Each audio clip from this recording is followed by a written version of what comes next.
Hi folks, so I'm going to use this video to show you how to add images to your reading log. So at this point you should already have your 4 required pages set up on your reading log website.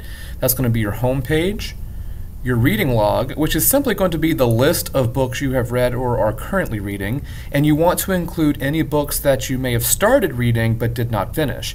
You would simply need to put somewhere on the page that you did not complete that book. And then you also have a book wish list, which is going to be a separate video, and then my reviews also will be a separate video. What I'm going to show you though is what goes on your reading log. Now there are 2 ways that you can do this, and I would encourage you to be creative in this process. You can simply list them like this. However, that's not going to be as eye-catching to anybody visiting your website who might be looking for book recommendations. What I recommend doing is create a list like this. And in order to do that, follow the directions that I'm putting in this video. So once you've selected My Reading Log in your Pages panel, you're going to want to go back to Insert, and you can use one of these content blocks located on the right side of your screen. Now the one that I use to get this is this one right here. And you can adjust how many content blocks there are in each one, but it comes with 4 on it.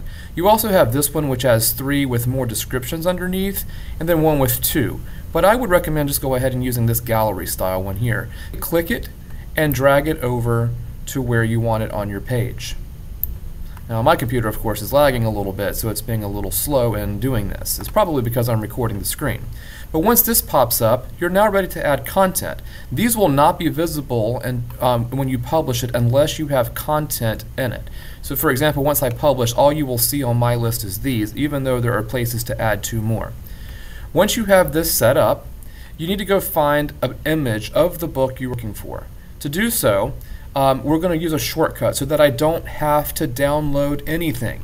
You're going to open up the web page, do a Google search for the book you're looking for. In this case, I'm going to put A Long Walk to Water. And then just simply click over to Google Images, and then you're going to look for the cover of the book that you're reading.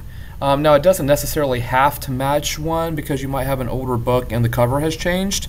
However, this is the cover of the book here. So what I'm going to do is just open up one of them and make sure the image over here, see like this has 2 images on it, I don't want that. So let's try this one. Well, hopefully it will go. Let's try again. There we are. This one looks pretty good. There's just a single image there. Now instead of downloading this, I'm going to right click, or if you're using a mouse, or if you're using just your trackpad, hit the Alt button and click, and then this image should show up. And what you're going to do is click Copy Image Address. Now this sometimes does not work, and in which case you're going to just want to find a different image and try again. But most of the time this works. You're going to click Copy Image Address, not Copy Image, Copy Image Address. Once you've done that, you're going to go back to your content space. I'm just going to use this one for right now. We're going to click the Add button. I apologize for my computer being glitchy. I should probably do this on my Mac. Here we are. I'm going to do Select Image, and then I'm going to click the link option. And here you're just going to simply paste it by hitting Control V or Alt click and click Paste. And I can see that this one will work because after it sits for a second, I see the image pop up. All you have to do now is click Insert Image, and it will add it to it. Now, as long as that image stays active on the internet, it won't go anywhere. But notice that this has a cropped image, and I think this is just because Google Sites automatically tries to make your images the same size.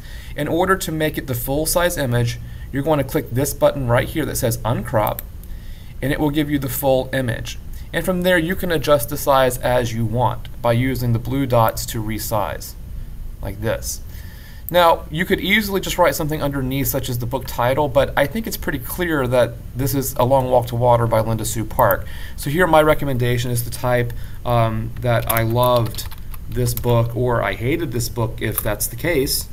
And I'm going to put here that it had a great twist. You never want to give away your book when you're doing these. You just want to encourage and entice your readers to consider reading these books. And once you're done, you just click there and update your website by clicking Publish. That's it.